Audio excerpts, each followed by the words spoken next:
Assalamualaikum warahmatullahi wabarakatuh. Halo, jumpa lagi bersama saya Bahtiar Movie dalam channel 1000 Jalan. Baik Bapak Ibu, pada video kali ini admin akan memberikan update informasi terbaru yaitu terkait pendaftaran seleksi P3K Guru tahun 2022.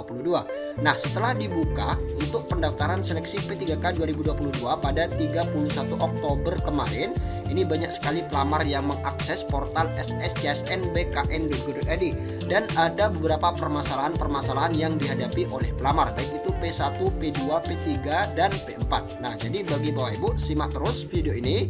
Dan sebelum lanjut, seperti biasa admin ingatkan kembali, jangan lupa tekan tombol subscribe-nya terlebih dahulu dan tekan tombol loncengnya agar nantinya Bapak Ibu selalu mendapatkan update informasi-informasi terbaru dari kami. Baik Bapak Ibu, kita langsung saja. Nah, sebelumnya BKN juga mengumumkan di akun Instagram resminya Bapak Ibu. Nah, kita lihat di sini. Ini P1 merupakan prioritas yang telah lulus seleksi dan memenuhi passing grade pada tahun 2021. Nah, jadi admin yakin semua pelamar ini sudah paham terkait yang P1 ini.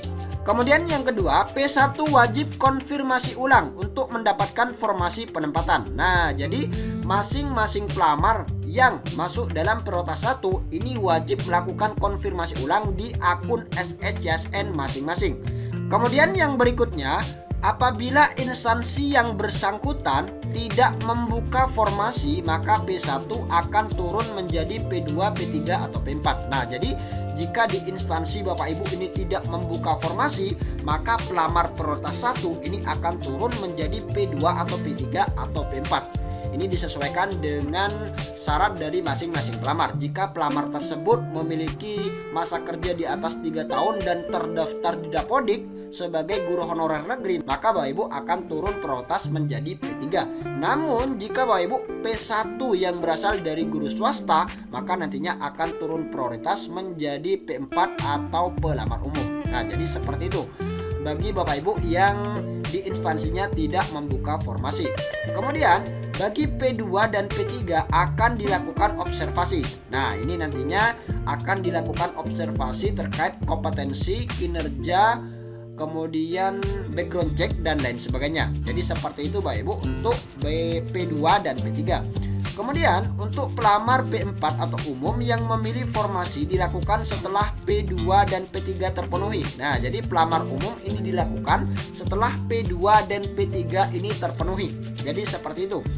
Jika formasi sudah terpenuhi oleh P2 dan P3, maka P4 tidak dapat melanjutkan pendaftaran. Nah, jadi seperti itu ketentuan yang tertuang dalam Juknis ataupun ketentuan yang tertuang dalam Permen Pan RB nomor 20 tahun 2022. Nah, jika melihat alur pendaftaran seleksi ataupun proses pendaftaran P3K 2022 yang sudah dijelaskan dalam buku panduan pendaftaran seleksi P3K Guru tahun 2022, ini seluruh peserta prioritas maupun umum ini melakukan pendaftaran pada SSCSN. Nah, jadi baik pelamar prioritas ataupun umum ini melakukan pendaftaran pada SSCSN.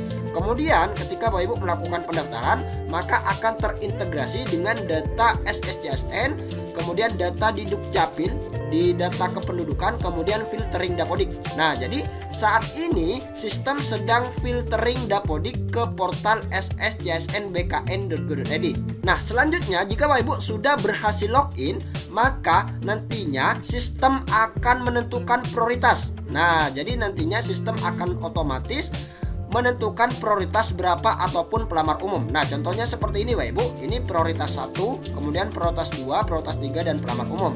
Nah, di sini ada ketentuan Bapak Ibu. Pada proses ini ada tahapan konfirmasi oleh peserta. Nah, jadi nantinya di tahap ini akan ada konfirmasi Bapak Ibu. Konfirmasi yaitu terkait P1 turun prioritas menjadi P2, P3 atau P4. Nah, jadi ini bagi P1 yang jika di instansinya ini tidak membuka formasi misalkan dan lain sebagainya, maka nantinya bisa turun menjadi P2, P3 atau P4.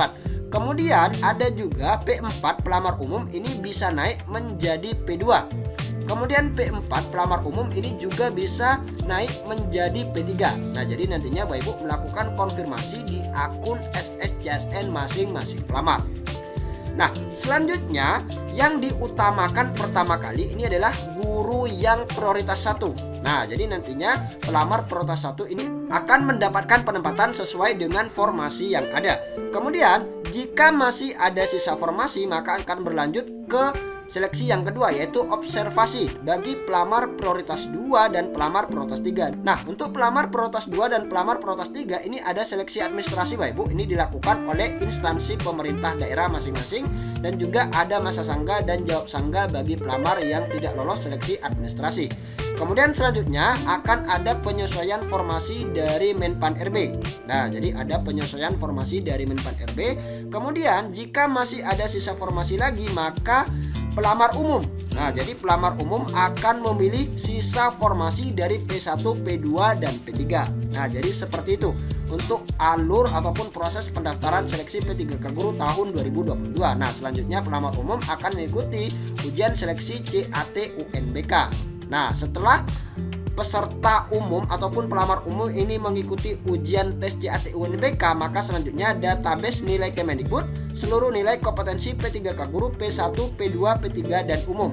Nah, jadi seluruh nilai kompetensi baik itu pelamar prioritas 1, 2, dan 3 dan juga pelamar umum nantinya akan dilakukan pengolahan nilai Bapak Ibu, akan dilakukan pengolahan nilai, dan selanjutnya pelamar diberi kesempatan untuk menyanggah dan jawab sanggah. Maka selanjutnya yaitu pengumuman akhir, ini pengumuman final siapa saja yang dinyatakan lolos menjadi ASN P3K di tahun 2022. Nah, perlu diketahui bagi Bapak Ibu pelamar prioritas 1 yang sudah melakukan login di portal sscsnbkn.go.id, jika tampilannya seperti ini, Bapak Ibu status prioritas 1, kemudian ada pemberitahuan Anda mendapatkan penempatan, lokasi penempatan Anda akan ditetapkan pada saat pengumuman. Nah, jadi ini artinya Bapak Ibu mendapatkan penempatan, dan untuk lokasi penempatan nantinya akan ditetapkan pada saat pengumuman. Jadi seperti itu. Nah, jadi jika Bapak Ibu sudah mendapatkan penempatan seperti ini, maka Bapak Ibu diminta untuk mengklik ini. Nah, jadi Bapak Ibu diminta untuk pilih salah satu pendidikan yang paling sesuai dengan yang Anda miliki. Nah, jadi seperti itu. Nah, di sini ada keterangannya Bapak Ibu. Kemudian pelamar mengisi pendidikan pelamar pada kolom pendidikan, pilih salah satu pendidikan yang paling sesuai dengan yang Anda miliki, kemudian klik tombol selanjutnya. Nah, jadi Bapak Ibu klik saja yang tombol selanjutnya. Jika pelamar tidak mengisi kolom pendidikan, maka tombol selanjutnya tidak akan aktif atau disable. Nah, jadi bagi Bapak Ibu wajib mengklik yang tombol pendidikan ini. Kemudian bagi Bapak Ibu pelamar prioritas 1 namun tidak mendapatkan formasi, maka nantinya akan tampil seperti ini Bapak Ibu. Mohon maaf, formasi pada instansi sudah tidak tersedia. Anda tidak dapat melanjutkan pendaftaran ini. Untuk keterangan lebih lanjut silakan kunjungi helpdesk atau call center. Nah, jadi ini tampilan bagi pelamar yang tidak mendapatkan formasi. Nah, pada poin ke-6 ini ada ketentuan jika pelamar merupakan pelamar prioritas 1 namun tidak mendapatkan penempatan, pelamar dapat memilih untuk turun prioritas. Nah, jadi pelamar nantinya dapat turun prioritas menjadi P2, P3 atau pelamar umum. Pada saat pemilihan jenis seleksi, sistem akan menampilkan data pada Dapodik. Pelamar sistem akan memberikan keterangan Anda tidak mendapatkan penempatan, Anda diperbolehkan untuk turun prioritas. Nah, jadi tampilannya nanti akan seperti ini Bapak Ibu. Jadi Bapak Ibu akan diberi kesempatan untuk turun prioritas. Jadi Bapak Ibu klik saja yang turun prioritas jika Bapak Ibu ingin turun prioritas. Nah, ini dia Bapak Ibu tampilannya. Ini yang pertama prioritas 1, kemudian turun menjadi prioritas 2. Kemudian di sini juga ada pelamar prioritas 1 turun menjadi pelamar prioritas 3. Kemudian di sini juga ada pelamar prioritas 1 turun menjadi pelamar umum. Nah, jadi itu dia Bapak Ibu contoh pelamar yang turun prioritas. Baik Bapak Ibu, itulah sedikit informasi dari admin. Semoga video ini bermanfaat. Wassalamualaikum warahmatullahi wabarakatuh.